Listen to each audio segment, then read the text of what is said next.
What is up, everybody? Welcome to a special edition of the Mailbox movie review of Godzilla Minus One.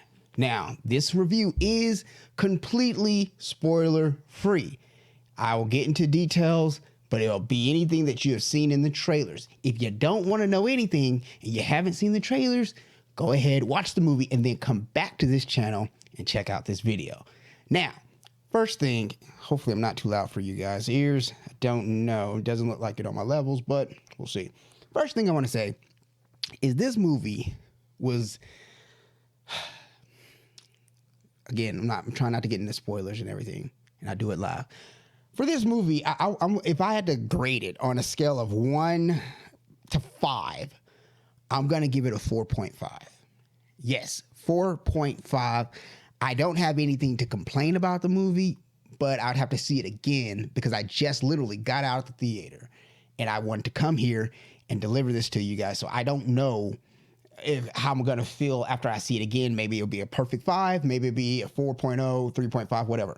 But I'm just saying this movie, it had great acting in it, from the adults to the children, the people. You felt like you were a part in this movie. How can I put this? The way that the movie gave itself, you felt a fear. Out of all the Godzilla movies I've seen a lot of Godzillas, the King of Monsters, Godzilla 2014, Godzilla Returns or whatnot, and then the 1998 film. I've seen each of those, and all of them, I enjoyed them. They're very fun. They were entertaining. I love the action. I love the thriller. However, I will say, in this Godzilla, it felt more like it was real. Like you could relate not only to Godzilla, but you could relate to the humans aspect. Most of the movies that I see with the humans, they're usually there. You know, you got Godzilla that you really want to see, and then the humans, they're there. You know, they're not bad, but they're not, the movie without them wouldn't hurt it. You know what I'm saying? I know you need that human element so people feel like they can connect. However, it's not necessary. However, in this movie, Godzilla Minus One, the human element was so important. The human element was so crucial, and it was the foundation for the movie. You actually felt for these people. You cared about these people. You cared about their situation. You cared about everything that was going on. It was done so well that everybody acted incredible. And the things that you see with Godzilla is delivered in a way that you've never seen before. At least I haven't in any Godzilla. Now, I haven't seen all the movies or anything like that, but I know from the 1950s or 60s when the movies came out, it didn't go this in depth into it. So you saw a lot of things that you normally don't see. There are a few things you wouldn't expect, but they happen, and when it happens, you'll understand why. Again, this is a non-spoiler review. If you guys want to see a spoiler review, comment down below and let me know. Sorry, tongue twister. So, but yeah, the acting was great. The cinematography was great. It was beautiful imagery. CGI was excellent. I have no complaints about the CGI. I have no complaints about the delivery. Like each character, each person made sense. And one of the things about the movie, if you're not a reader, it will bother you because it is in there's subtitles, so you have to read through the subtitles, which is fine. I can almost guarantee you, once you're in the movie, the subtitles are a part of it. You don't really notice it. Yes, you have to read, but it's still a part of it. And I kind of feel like that's old school. Things I loved about this movie, and it has nothing to do with specifically a part in the movie, but I'm just going to say this. After everything we've seen in Hollywood, after everything we've seen on TV, on Disney Plus, on every network show, this is the least woke movie you'll ever see. I mean, there was no wokeness that I saw, probably because it wasn't made in America. However, it just felt so good to go see a movie and enjoy it, and that they bring the elements that you want from the past together today in a modern day time. So if you want to go have a thriller, if you want to go see something that is very entertaining, but also can make your heart jump a little bit, from the action, the emotional side, the story side, everything that it has to offer, it's going to be something that you will thoroughly enjoy. I will say, Rotten Tomatoes, last time I looked, I think they said something like it was a perfect score. Let me look. Godzilla Minus One got a 98%. 98% from Rotten Tomatoes. And here's the thing. A lot of movies that Rotten Tomatoes scores, not all of them, but a lot of them, it's complete trash.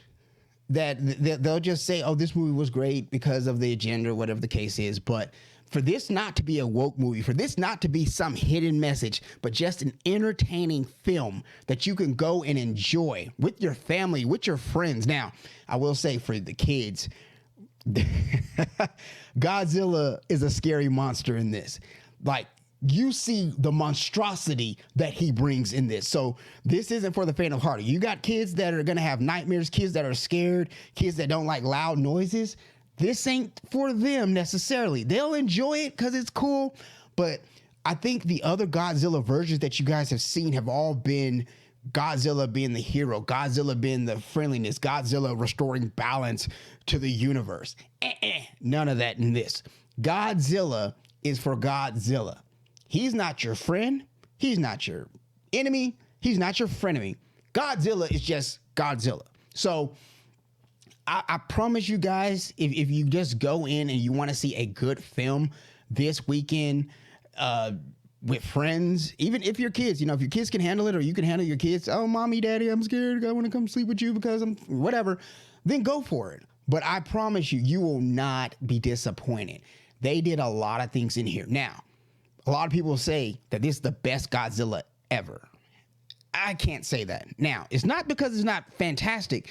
It's just, it's hard to measure this Godzilla against the others. Now, if you're talking about the monstrosity, the destruction, the terror, the intimidation, oh yeah, by far, this is the most scariest Godzilla. I can say that hands down, without a question. But the best, it's like you take a sport. If you say Tom Brady or Michael Jordan, LeBron James or Eli Manning or whatnot, those are in different sports, so you can't literally compare them properly. But in this right here, I would say for, you know what? I could put it like this. For a redo of a movie that goes to the past, like the prequel, a lot of people have remakes of things. So, for example, Transformers, Rise of the Beast, I believe it was. To me, it was good, but it wasn't better than The Last Night, or even the first Transformers that came out. It wasn't better. It wasn't good enough to convince me. I liked a lot of things, but I think the storyline that Michael Bay had with those movies were actually better.